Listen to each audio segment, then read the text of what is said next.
All right, guys, I just want to welcome back to the Everything Eligible podcast. Today, me and Nick are our 2023 preview and prediction for the SEC.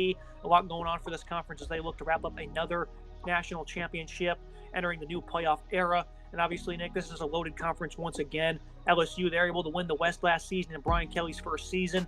Alabama and Nick Saban looking for a bit of a revenge campaign this year, as Georgia seems to be pulling away as the dominant program. Also, when we look at the East, you'll see Tennessee, Kentucky, even Missouri starting to catch up. A lot more competitiveness, I think, all around in this conference before the slight expansion with the additions of Texas and Oklahoma. What's a quick rundown of your expectations for this conference? I'd imagine 2 more teams in the playoffs is going to be the goal. Absolutely, 2 teams in the playoff is very achievable with the way this conference is stacked up. I look at some of these teams in the conference; they're very talented. Georgia, Alabama. A&M's looking to finally break through. LSU had a very strong first season under Brian Kelly. Tennessee, very talented program as well. Missouri knocking on the door. South Carolina, they came alive. Wade, Ole Miss, and Auburn are all very improved as well. Auburn under a new head coach, a lot to question with them. What can you expect out of Auburn year 1 under Hugh Freeze? Overall, the conference is in a very good spot as it moves to this new era. As it adds Texas and Oklahoma, there are a lot of talented teams in this conference, a lot of great coaches, and a lot of talented players overall. I think the conference would like to get 2 teams in the playoff again. I think it's certainly possible. But I think one team is guaranteed. We just got to figure out which one it's going to be that come from the West to the East. Yeah, looking at the West, Alabama, that's going to be the representative here. And obviously, it's going to come down to that game when they host LSU late in the season. But you have a lot of stuff going on here with Alabama. The last 2 years, they've just not been playing very good. Nick, I've picked them to win the national championship both seasons, led by Will Anderson and Bryce Young.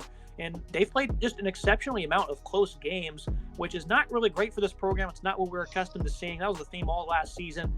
Close game after close game.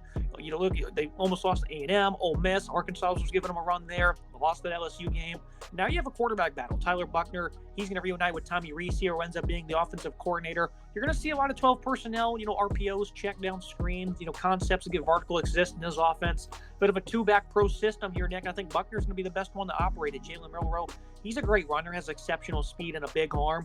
But he seemed to be a panic thrower who struggled with accuracy and confidence last year. Ty Simpson, I think, playing in the spread option in high school certainly is going to make him, a viable candidate to run this offense. He already has, playmaking ability with his feet, those good feet with quickness and football IQ. I think Buckner's going to be the starter here. He shows up late, but he understands this offense a good bit. And, that start against South Carolina in the bowl game, he looks pretty well, showcases good abilities as a runner. Certainly needs to improve his decision-making and ability to read a defense, but he showed, flashes of being able to throw the ball downfield. The last season overall through the air was not great for Buchner, so there's not a great option here. Nick Saban knows it.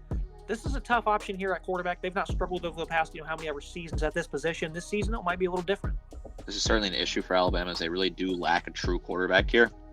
Reminds you of kind of the earlier days of the Nick Saban era where you had a lot of game manager-like quarterbacks that stepped in and took the reins. I think Tyler Buchner will be the starter here. I think he's the best prime to start right now. His coordinator from Notre Dame is obviously here, and Buchner looked really good in the bowl game against South Carolina. Jalen Milroe adds, a sort of a different sort of thing with the offense. Good on his legs, certainly a very powerful runner. We saw that in the Arkansas game. We saw it in the A&M game when he filled in for Bryce Young.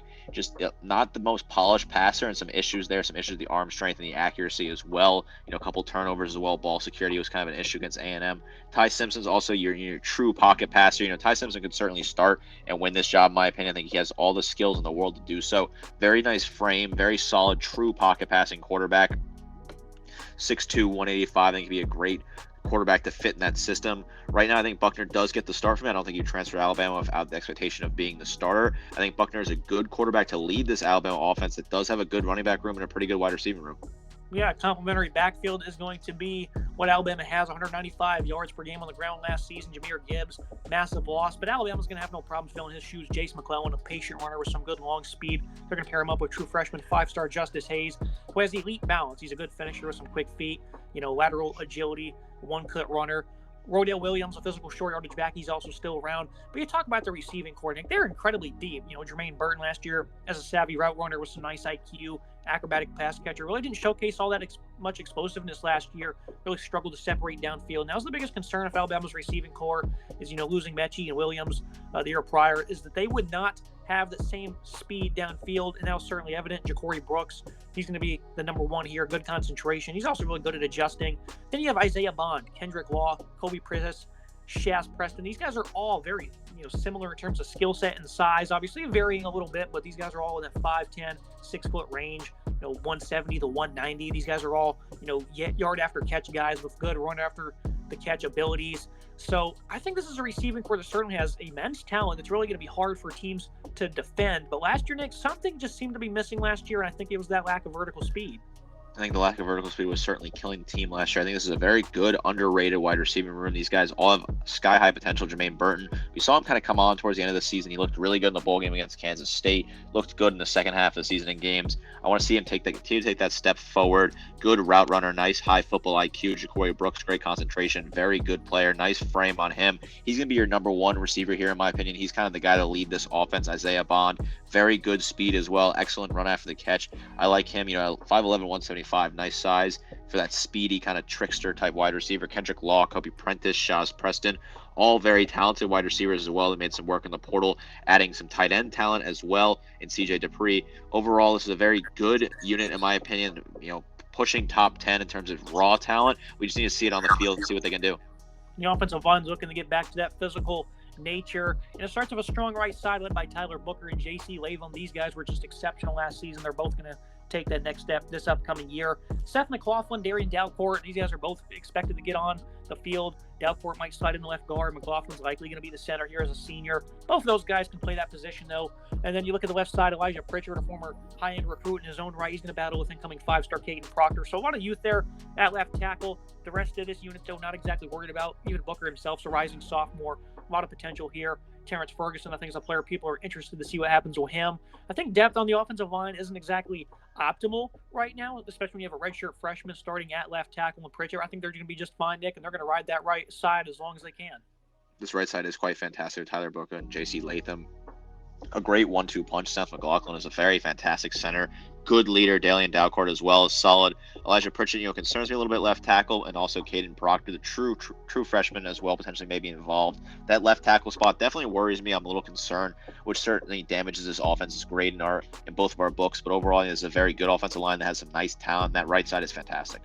The defense is also looking to get back to dominance. Obviously Pete Golding departs after the last 5 seasons here. Kevin Steele replaces him. Not the greatest of hires, I don't think, but he is aware of Saban's goals on defense. And, I think he's looking to implement physical, mental toughness as well. So there's certainly some hidden benefits, even though he's not a great recruiter. And it starts with this defensive line, Nick. I just don't think it's a top 10 unit in college football. Jaheim Otis, an athletic player, regardless of his size. I think he's down to about 316 now. So he's still working on being a 3-down asset. Quick first step, good run defender. Justin Igboigi was an impactful player early part of last season. James Smith, a former 5-star, I think he's going to be inserted into the lineup this year with some good pursuit and range. It's just not a deep defensive line, which means these outside backers in this 3-4 are really going to have to step up. Guys like Chris Braswell, who had 25 snaps per game. He had 21 hurries last season. Also has a quick first step. Fluid hips and some nice speed. And then Dallas Turner, didn't exactly have the greatest of seasons last season. He seems lost on misdirection at times, and he can lack explosion with his hand in the dirt. When he wins with power, he doesn't look the shed. He doesn't have great strength. But this is a player who has a high-end motor, great twitch, quick feet. He can win with speed on the edge. His initial quickness is phenomenal. Gives headaches to opposing tackles in this conference. Him and Braswell this year, Nick, are going to be needed to be much better. They have 2 incoming 5-stars, Johans Pierre and Keon Keeley behind him. These guys are going to have some big roles because this defensive line on the interior, I'm not a fan of it. That defensive tackle or defensive end really significantly lacked since, Kirby Smart departed. We think that's a lasting effect of his departure to Georgia. It's finally showing up. It certainly is the lasting effect. This defensive line is really lacking the talent that it has in the past. Jaheim Otis is a really talented player, though. Good athletic player. But he can't do the whole heavy lifting by himself. Justin Igbo as well. He's going to get back in from that injury. James Smith, nice, good pursuit. Another talented player, but again, they seem to be lacking that real punch from an Alabama defensive line. You don't really see that anymore with this team. They've had some good recruits like Keelan Kelly recently who could certainly be involved. Chris Braswell, another good player, a hard-hitting guy, good senior leadership, but overall this defensive line is not where you want to see it out of Alabama. It's certainly been poor for the last couple of seasons since Kirby Smart has left. It never really kicked off under Pete Golding, and now they look to have Kevin Steele lead this defensive line. Interested to see what they do in the middle of the defense also, because Deontay Lawson, he was not really great last year. He often got cleaned up by one guy. had really bad play recognition, I thought, mostly, but he is rangy and has some nice lateral agility when he is on point with his recognition. Needs to add some strength as well. But if he doesn't do those things, Nick, the middle of this defense could certainly be, a bit questionable, because Alabama, they typically always have that dog in the middle. Henry To'oTo'o the past 2 seasons was that, and Lawson's gonna have to be a leader and a playmaker. Jahad Campbell, this guy's an elite athlete. People compare him maybe to Micah Parsons, 4'5", 40, versatile player with great closing speed. Played at IMG Academy. They're very excited to get him on the field. His athletic profile stands out. And then Justin Jefferson, a JUCO transfer, also allegedly runs a 4.4 speed. Talent's great at this linebacking position, but if Lawson can't step up, the rest of these guys are certainly going to suffer. I agree. This linebacking unit is a decent player. I forgot to mention Dallas Turner when we were talking about the defensive line. He is one of my favorite players in this Alabama team. I talked about him a lot last year. He's going to look to try to step up and replace Will Anderson. Big shoes to fill, but I think Dallas Turner can certainly have a huge season at 6'4", 242. Really talented player and good size. Deontay Lawson, needs to get some more strength, but I think he's a good player. Nice hard-hitting player. It's hard to replace a guy like Henry To'oTo'o. A lot of tackles going to be gone there. Jahad Campbell as well is a good player. Looked good in the Sugar Bowl in his limited snaps. I think he's a good player. And Justin Jefferson, a JUCO ad. There is some potential there with him bringing him from the JUCO rank. He's a talented player. Looked good at times in the small amount of film that I've seen on him. He's ranked one of the best players coming out of JUCO, so certainly is a good pickup from Nick Saban and co to add him from the portal. You look at the secondary, this is a nice cornerback duo of Kool-Aid McKinstry and Terrion Arnold. McKinstry tracks the ball very well with his great ball skills, mirrors quick wide receivers underneath. And then Arnold, he really showcased some good recovery, and his length really allows him to puck the ball away.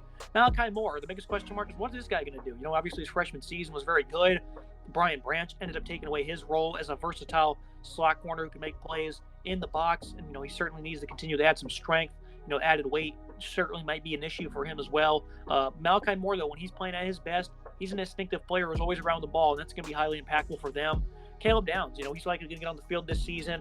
He can be a nickel back. He can play in the box or a center fielder as an incoming 5-star recruit. As good as it gets in terms of a scouting report for this kid, he's always at the catch point. And at last moment, they added Jalen Key and Trey Amos, 2 group of 5 players that were impressively graded this past season. The secondary's also been a bit of a talking point. I think 2 years ago they had less than 10 interceptions. The ball playmaking skills from Alabama certainly went down a little bit. I think at all 3 levels, Nick, they just don't seem to be where they were, maybe 4 or 5 years ago. But I think the talent is certainly there. A true freshman starting at safety isn't ideal, but Malachi Starks did it last year for Georgia, and his backup Devontae Smith is certainly having a great offseason. So I don't think they're as worried, even though some of the guys in the secondary, I've never even heard these names before this spring. And so I'm a little concerned, but I think some of these transfers here might just be the saving grace for them. I am excited about the secondary. I don't share your level of cautious ability here. I think this is a good unit. I like the secondary a lot. Kool-Aid McKinstry is getting a lot of buzz lately as being considered one of the best cornerbacks in college football. I don't know if I'd go that far, but I think he's a really talented player.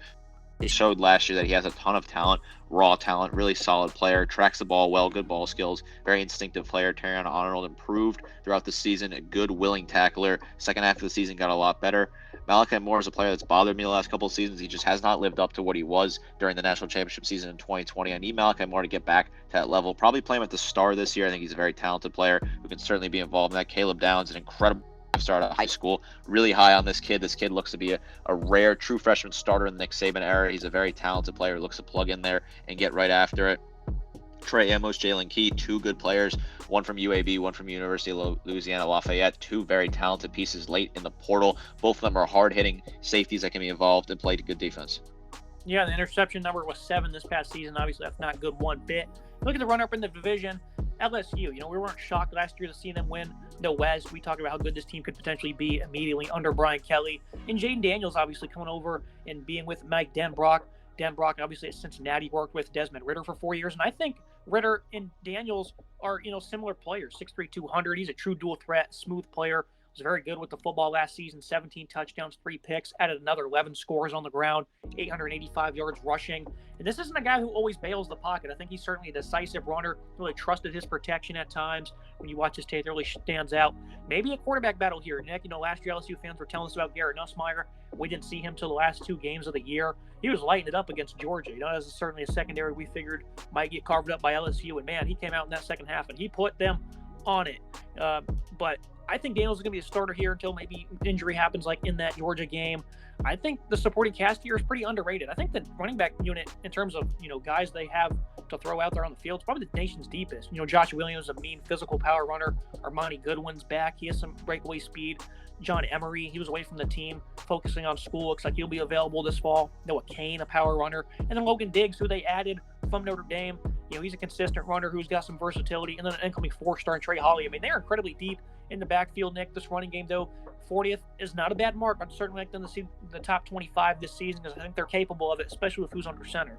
It's a good offense. Daniels is the starter here. I think Garrett Nussmeier is a very talented quarterback. But I think Daniels just is that true dual threat quarterback you want. I think he's shown in this past season that he is the quarterback to lead the team. Him and Mike Denbrock seem to work very well together. Very talented quarterback there. I love him a lot. I think this is a good running back unit as well. Joshua Williams, Amari Goodwin, two very good players as well.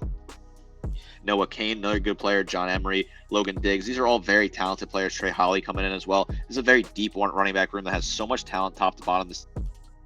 On the ground last year, they can certainly improve that number. Jaden Daniels is a very good quarterback. I'm excited to see what he can do this year. I think he's going to light up the scoreboard and just put up a ton of yards this year.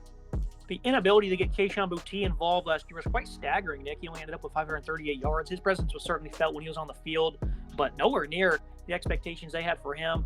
Boutte and Jeray Jenkins, they depart. It's just still a pretty good receiving core, though. I think Malik Neighbors has very similar expectations to that Kayshon had last year. Good straight line speed and quickness at the line of scrimmage, great body control. He's expected to be 1,000 to 1,200 yard pass catcher. Kyron Lacey, he's a good adjuster to the ball. Brian Thomas has good hands and fluid movements. Aaron Anderson, an ex-5-star, comes over from Alabama. And Chris Hilton, he's an explosive athlete. And then Mason Taylor, a traditional tight end, great hands and toughness to win contested catches.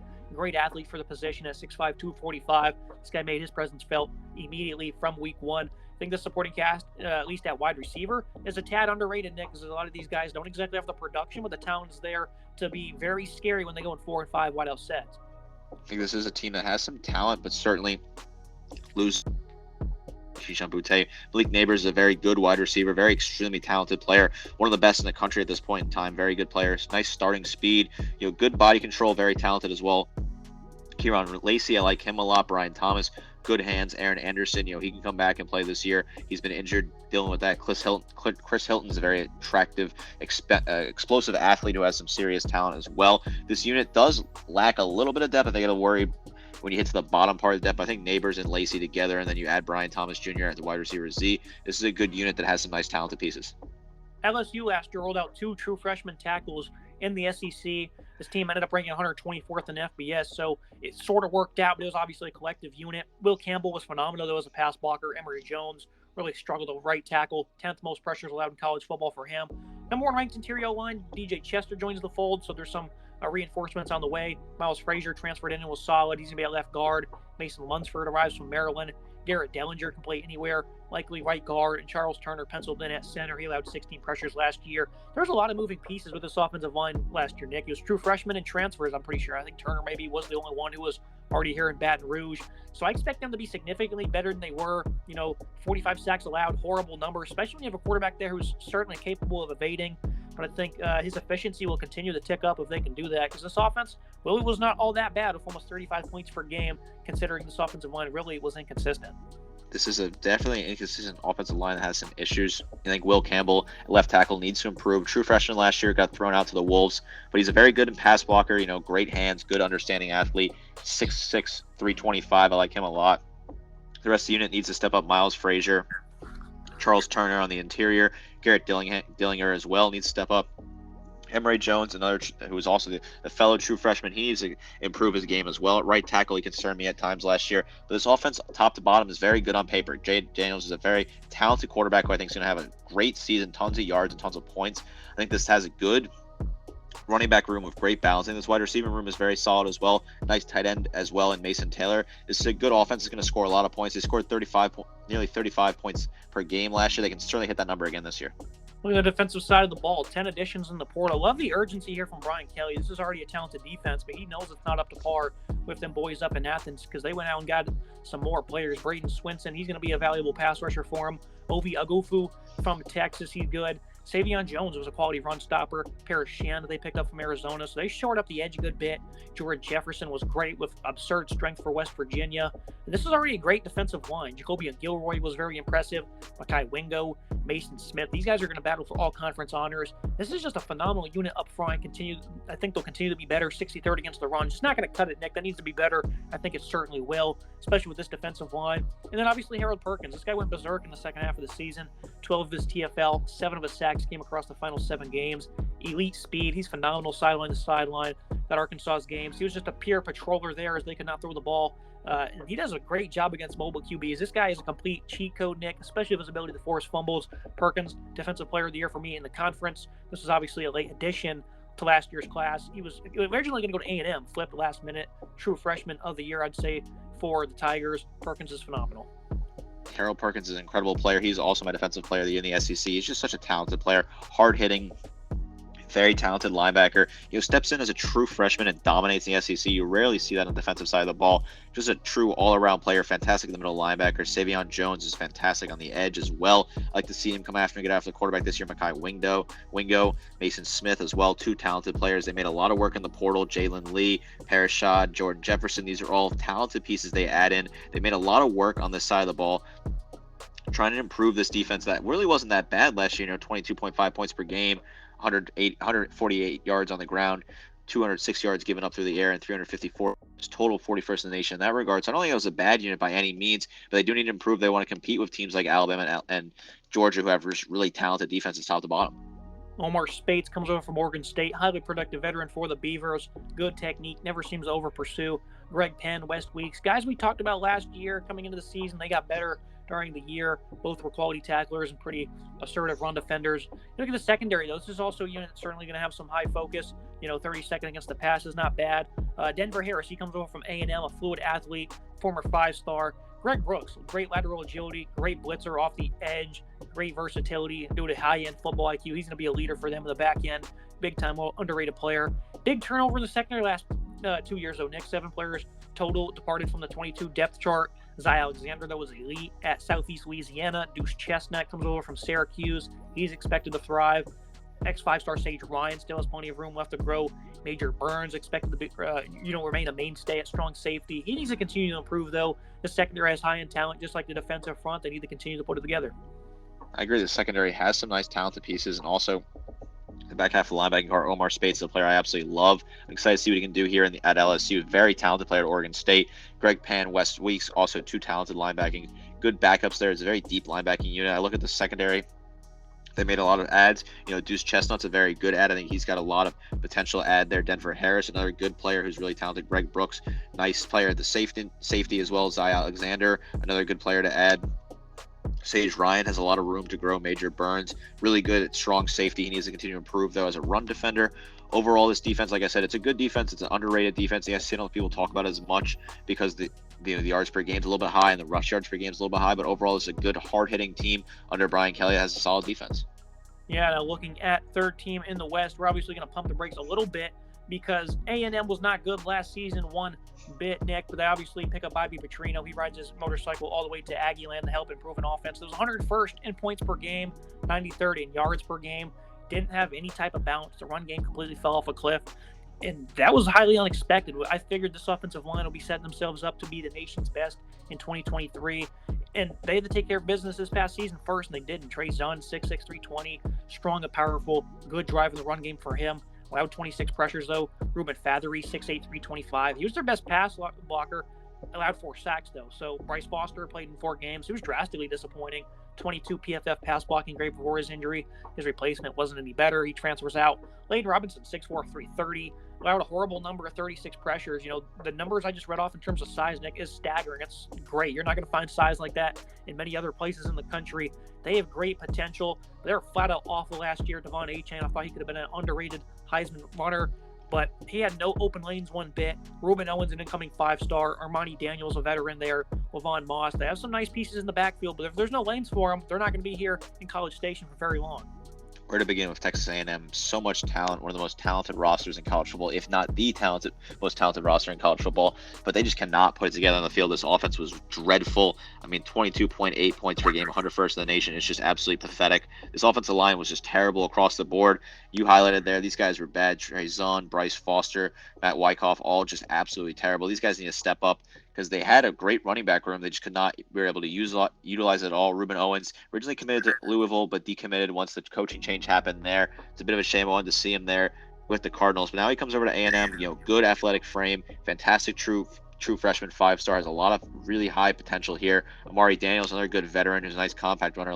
Levon Moss, nice hard-hitting runner as well. So I think this is a good running back unit. Just going to rely on this offensive line. Can they provide the holes for these guys? They need to find a way to do so. X5-star Connor Wigman's going to be the man under center. Certainly looked good in the past couple games of his freshman season. A quick decision maker. He was smart with the ball, knew when to rip it, and he was a smooth player. He's got a nice arm from his baseball days, good athletic ability, a player that can create. Wasn't unleashed that much over the last few weeks, but I think they're going to be just fine here at the quarterback position. Anais Smith, he can be a Swiss Army knife, dangerous in the open field, coming back from a major knee injury though, so we'll see what kind of effect he has. Evan Stewart, a slim, athletic pass catcher with good hands to win in traffic. His body control is absurd. He was able to win a lot of jump balls last year. X5-star as well. Moose Muhammad, some good speed, a longer frame player. Depth is still concerning though here, Nick. A true freshman, Lamar Cottrell, 6'2", 205.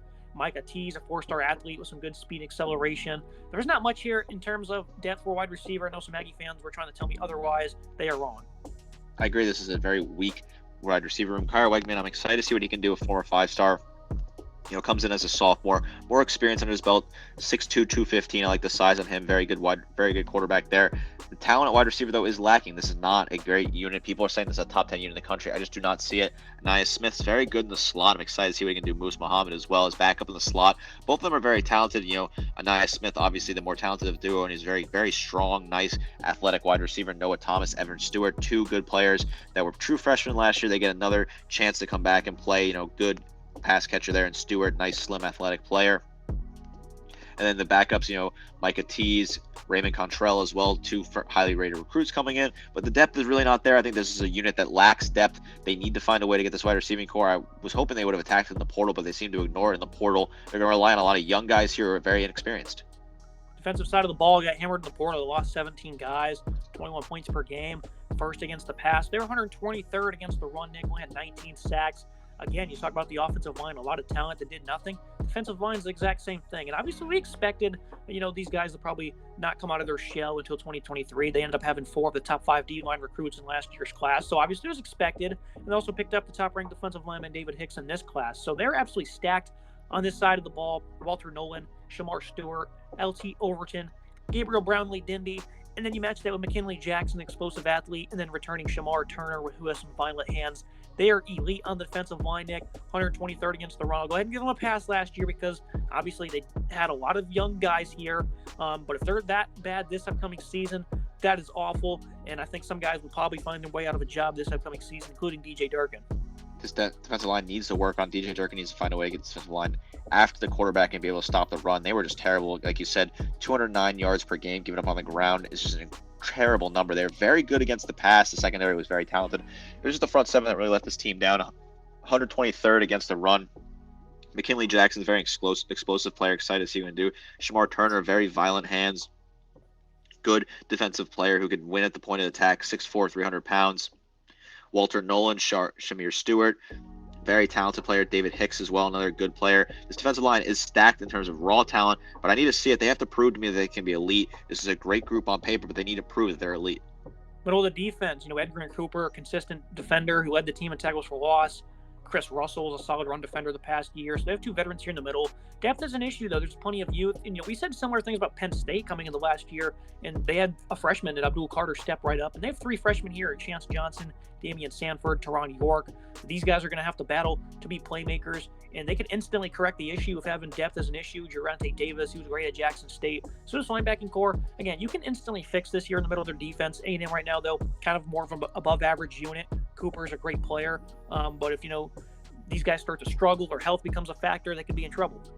I agree. This is a unit that has some nice talent, but depth can certainly be an issue. I think Chris Russell's a very good player. Edgar Cooper as well. Nice hard-hitting linebacker.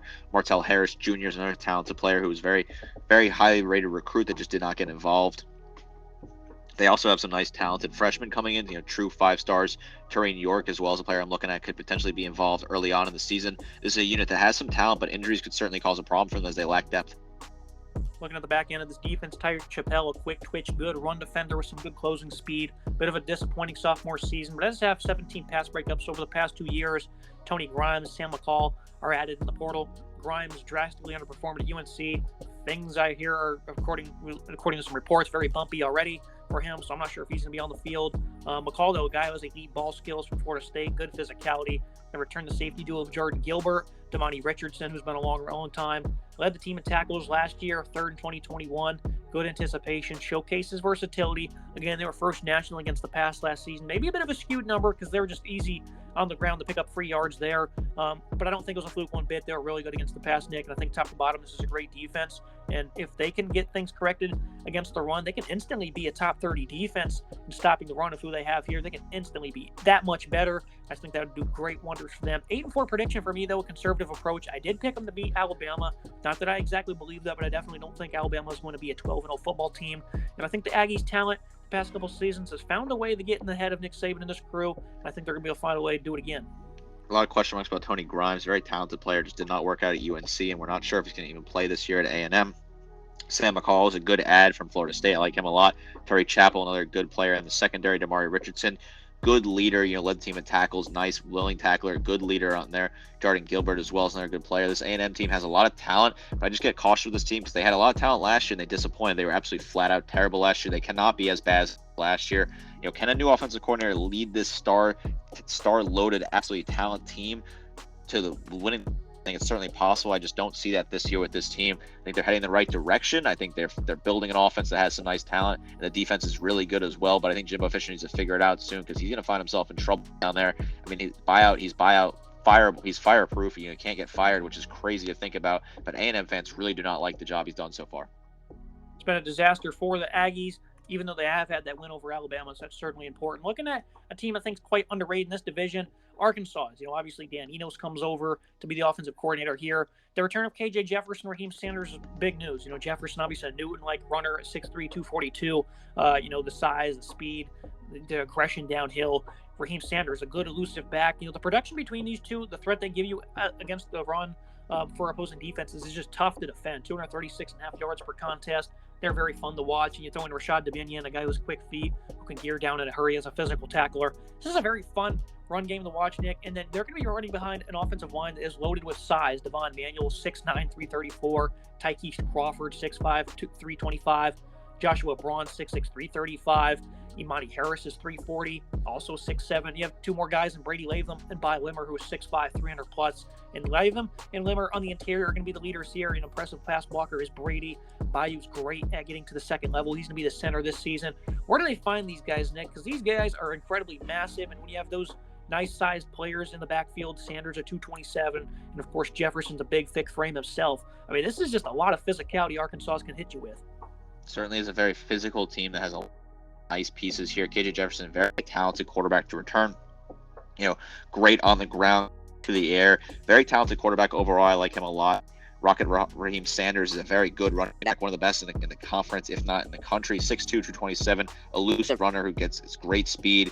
He keeps the feet moving, nice burst, good durability, fantastic player. The offensive line is just huge. I mean, the size is ridiculous. 6'7", 340, 6'5", 307, 6'5", 302. These guys are incredible. All these guys on the offensive line are massive. I mean, it's certainly sense. Sam Pittman was an offensive line coach before he got involved with being a head coach, so certainly that checks out. This unit is huge. They put a lot of talent players on the field in the offensive line. They're very good in pass block. They're very good in run block. I can certainly see them be involved in that this year. Receiving core might be something that lets them down, but I think for how this offense operates, it's not going to be that big of an issue. Fayetteville native Isaiah Senka, a former top 150 recruit. He's a speed guy that can make an impact on screens or downfield. Andrew Armstrong from Texas A&M Commerce, 6'6", 189. He's got great speed, good at attacking inside off his release, good leaping ability as well. And then Tyrone Broden from from Bowling Green. Very unique size, 6'7", 210. He's a long strider, great downfield, good skills in the red zone. Overall, Nick, the size on this offense is just the most unique I've probably ever seen. I think this is a great unit. They're really going to have to power the way to a victory this season over maybe an Alabama or an LSU. Whoever's on their tough schedule, I have quickly forgotten, but they always seem to play very tough schedules, and it's relevant because Sam Pittman just doesn't seem to have that signature win. He's gotten close to knocking off the Tide, but overall they just don't have it. Some wins over A&M, maybe, if you consider that signature. Nobody really does. That's the biggest knock on him in his tenure, Nick. In this offense, they can certainly accomplish the outside of that.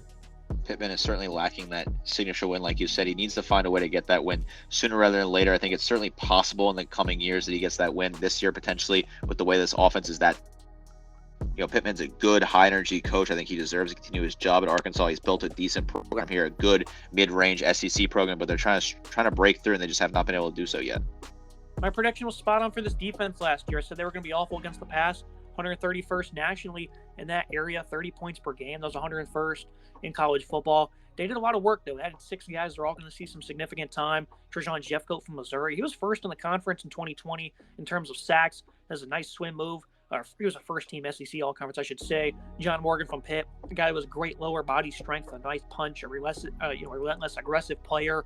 The defensive line, I think, certainly going to be much better this year. Eric Gregory, Teron Carter, these guys are going to come back. Carter, they were expected to have a lot of production from him last season before an injury in the spring. I think overall this defensive line is going to be much better, along with the linebacking core. Antonio Greer from USF, a very sound tackle. He tracks sideline to sideline very well. They're going to pair him up with Chris Paul, who was very good as a reserve and a hard-hitting player, showcases instincts. He can really get downfield in a hurry. 94th against the run last season. I think you're going to see a significant bump in that area, and I think the sack number will also you'll take a hit because they were 6th nationally in sacks. But Jordan Dominic is gone, and that's a hard number to try and relinquish, Nick, but I think it's probably going to happen.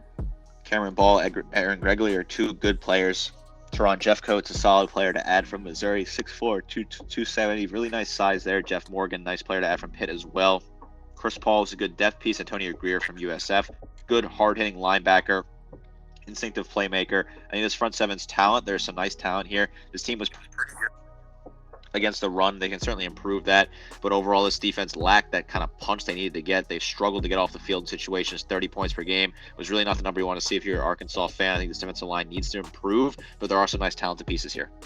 Now you look at that secondary. The portal allows you to quickly flip your stances. Obviously last year, not good against the pass one bit, but they picked up James Singletary, a former 5-star from Georgia who has some good length. Lorando Johnson from Baylor. He's going to play the corner of the slot. He's a good leader, nice coverage asset. Dwight McLaughlin talked about his ball skills last year. He put him on display. He was a willing tackler as well. He was a great corner for them, one of the more underrated ones in the country. Horrendous tackler in Hudson Clark at safety. He does do pretty good in cover one looks, but, he also has the lack of athleticism, so I think that could certainly be an area that they struggle in. Al Walcott from Baylor. This guy is phenomenal. Fires downhill. He can blow up blockers. He's a great tackler. Very good as a versatile DB. He really impressed in all facets for the Bears last season. They went out to Waco, picked up 2 great starters here, and then Singletary from Georgia is really going to allow them to be much better this season. I think they're going to be at least 50 yards per game better through the air, Nick. And it's going to be tough, though, because that pass rush was good and they still sucked, but the pass rush is going to take a step back this year. Secondary needs to pick it up for them. Secondary does need to improve. There are some nice pieces here. Quincy McAdoo is a really nice athletic playmaker. Hudson Clark, Dwight McLaughlin as well, 2 talented pieces. Jaheim Singletary added from UGA. Lauren Johnson from Baylor, good player, nice player in the slot there, Johnson. The secondary was good at times last year. They need to improve, though, and they need to be more consistent because this pass rush is going to take a drop off. 294 yards per game given up through the air. It's just a number that's not acceptable in the SEC. They need to find a way to cut that number very much in half. Yeah, you look at another team that's really going to compete in this conference, Ole Miss. I think this one's not getting enough love. But you look what they're doing at quarterback. Nobody knows. Jackson Dart came over, 4'6", 220, great size. Really did a lot for them in the ground game. Really struggled to get the ball behind the linebackers, though. Not high or fast enough. Really used to, him being forced to use his legs kind of took him out of his comfort zone. He loves to throw off that back foot, just throws lofting balls. He had a play against Kentucky where he just got fooled by the cornerback. He really struggled last year, Nick. Obviously, his passing attack really went downhill. They went 4 games of 250-plus passing yards, 2 with 300-plus, and 1 was against Texas Tech where Dart had 3 picks while they were playing from behind. Insert Spencer Sanders and Walker Howard. Howard's probably not going to be much of a factor this year, but Sanders is a veteran. He's best on the run. He can throw outside with accuracy. It's RPO-style offense. I'm not really sure how good of a fit it is because he doesn't really showcase, great abilities as a tight window thrower, especially with decision-making and his consistency. He had 40 picks in his career at Oklahoma State. What is Kiffin doing here at quarterback? Is he just having fun keeping these guys away from other teams? It's a very odd move for Lane Kiffin here, just adding 2 quarterbacks out of the portal when you already have a quarterback room with Jackson Dart. I thought Jackson Dart wasn't that bad. I thought he received too much hate I think he's a good quarterback, nice on the ground. Yes, the pass yards were certainly not where they wanted to be, but I think he got too much hate because they did have 256 yards per game through the air, so the number was not that. Obviously, it was third in the nation. I think Jackson Dart's a very talented quarterback. Maybe not the best fit for the scheme. Spencer Sanders, though, I don't think is a better fit for the scheme, and I don't think Walker Howard's a better fit either. I'm not really too sure what Kiffin's doing here. He has Dart and Sanders battling it out. Some rumors I saw that Sanders was the one taking the lead for the job. I don't know if I believe that. Sanders, I don't think this makes any sense for him. He probably should have stayed at Oklahoma State. I don't really know why he made the move over here to the SEC. A lot of question marks, but then again, that's Kiffin for you. He's going to do stuff that makes no sense, and it's going to work out because that's what he does. Expected Sanders to transfer, but not to this situation here. Quinshon Judkins, one of the top backs in the country after a phenomenal freshman campaign. Elite contact balance, runs like a bull. Good acceleration in the open field. Great burst on the inside zone runs. This guy really caught my eye early on, but I didn't expect him to be a near 1,600-yard rusher. Nick, obviously the ground game is a big part of Kiffin's offense. I don't expect anything less this season. USC's Bentley's back. Didn't do much last season. And, we really battled health all year long. He's going to have to, just find a way to account for those 936 yards lost by Zach Evans' departure, 256 yards on the ground as a team. This seems to be a staple of this offense, though. It's going to continue to be great. And obviously, they love to move fast. When they get the ground game going, they are hard to defend. It's going to be tough this season for opponents. I agree. This is a ground game that's very talented. Quinshon Jenkins broke out. We knew there was some serious talent there. Good, highly rated player out of high school. Went under the radar, but had a very good frame to work with. He was just so talented. Great true freshman, breaking through, very talented running back. Runs like a bull, great with contact. Overall, what he did as a true freshman, he can keep that pace and even potentially get higher and a better pace there. He's going to be sky's limit there. They also have Ulysses Bentley as well as another decent back who's had some experience in the past at different programs. So I think this running back room's right where they want to be. If Dart's the quarterback, they got a nice three-headed monster there. Zachary Franklin was mainly an X last year or for the past couple seasons for UTSA. This is an elite player with great route running, good lateral movement. I think he's going to show up and showcase great yards after catch abilities and hands en route to a first-team all-conference selection. Trey Harris coming over from LA Tech. He had nearly 1,000 yards.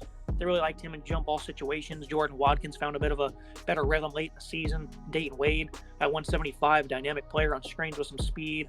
They picked up Caden Perkisard from Memphis. He was a productive tight end. And then Michael Trigg is still an athletic player who didn't get involved much last year. Pretty happy with this group. The depth may be tested a little bit. The way they operate, they're going to get these guys involved. And Harris and Franklin, Nick, again, for the opponents, this could be really hard for them if Dart starts to figure things out. Zachary Franklin's a fantastic player to add. I like him a lot. An ex-wide receiver, very talented, 6'1", 185. Trey Harris, a nice add from Louisiana Tech, very good in jump ball situations. Jordan Watkins, another very good player. Dayton Wade has some potential as well. The tight end room has some nice depth in Caden Perkinsons, who came over from Memphis. Michael Trigg as well, another good player to have. Aiden Williams, a nice catch radius as a true freshman.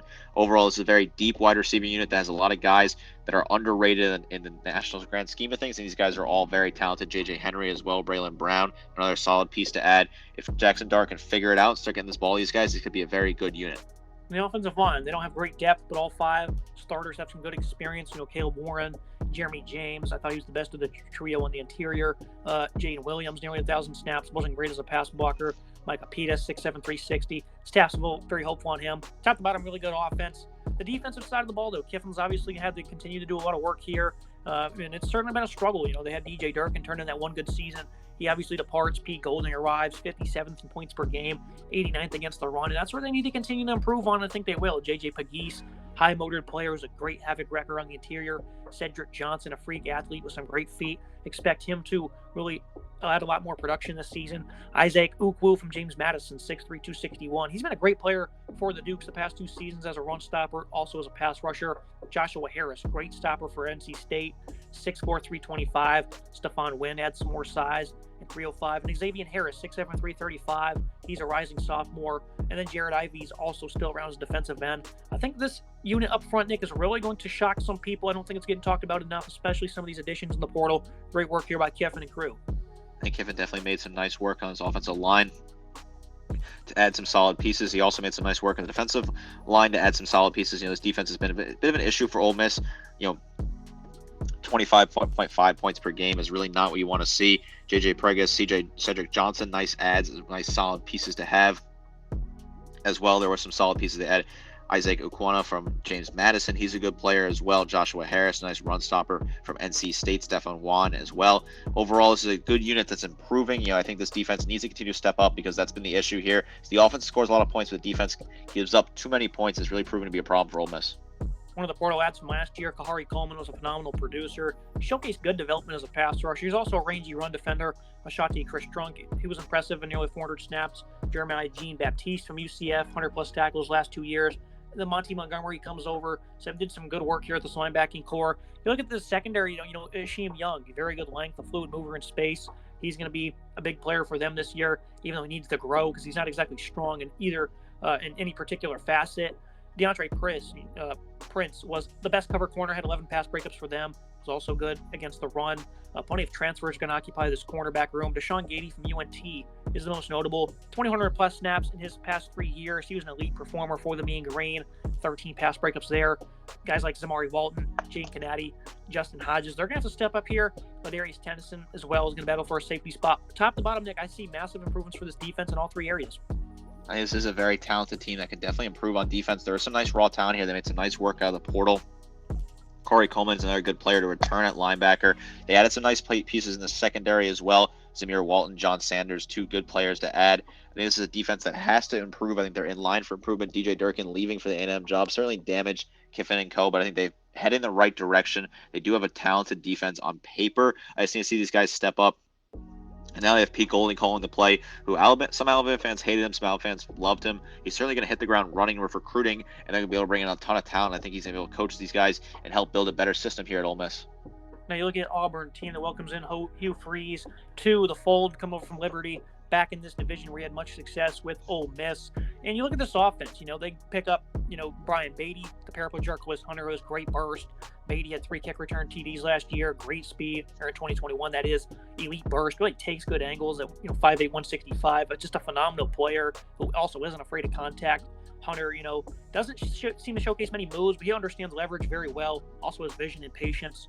The receiving core, Javaris Johnson, he can really stretch vertically. Camden Brown's a red zone target at 6'3", 202. They picked up some transfers, though, much-needed transfers. Nick Mardner, much-needed height at 6'6". Rivaldo Fairweather, good speed in the open field, a long strider. 6'5", 245, moving like a wide receiver with some good concentration. I think that the portal work by this football team this year was phenomenal, especially on this side of the ball. They really needed to change things up. One thing they really needed, though, Freeze and Philip Montgomery, who has an aggressive style of offense, needed a quarterback, and Peyton Thorne, some reports say he might not be the starter, but he's got to be the best option here. I was excited for Robbie Ashford last year, fumbled 12 times, took too many sacks, obviously had his hands full with what was around him. Holton Gerner, he might be able to find his way into the starting role as a quarterback, as he has some nice arm talent, but I think Thorne's going to be the guy here. Obviously, last year wasn't the greatest for Michigan State. His freshman season, they had a 10-win campaign. He was a big reason why. And I think having a quarterback like that has experience and can be a bit of a bridge here is going to do wonders for them, because I think they did great beefing up these skill positions, especially the backfield. Nick, 15th and nationally running the ball last year. Expect them to be in that same area. Peyton Thorne, a late portal add, who I think is a good quarterback to add for this Auburn team. Hugh Freeze is looking for a quarterback. He grabs Thorne out of the portal. Jarquez Hunter, Brian Beatty, 2 very talented pieces to add. Jarquez Hunter's been there for a while. Had some issues off the field this offseason, but they seem to be cleared up. Good burst, nice outside speed. Javarius Johnson, Camden Brown, Nick Martin as well. All talented wide receiver. The offensive line has some nice big pieces on there as well. Hugh Freeze steps in here. He wants to revitalize his offense. They were very good on the ground last year, but they struggled through the air. He wants to find that full balance with this offense. I think he's made some right moves to make that happen, adding some very talented pass catchers, some nice recruits as well. And when you had Thorne there, who's a veteran play caller, who's been involved in the game for a couple of years now, I think it's a very good start. And the offensive line, they replaced both starting tackles. Right guard's obviously a question mark, but they added some big-time transfers here. Dylan Wade, good lateral agility. Certainly we worked on some things like his feet and his hand placement. Gunnar Britton comes over from Western Kentucky, played over 1,000 snaps last year. He can play on both sides.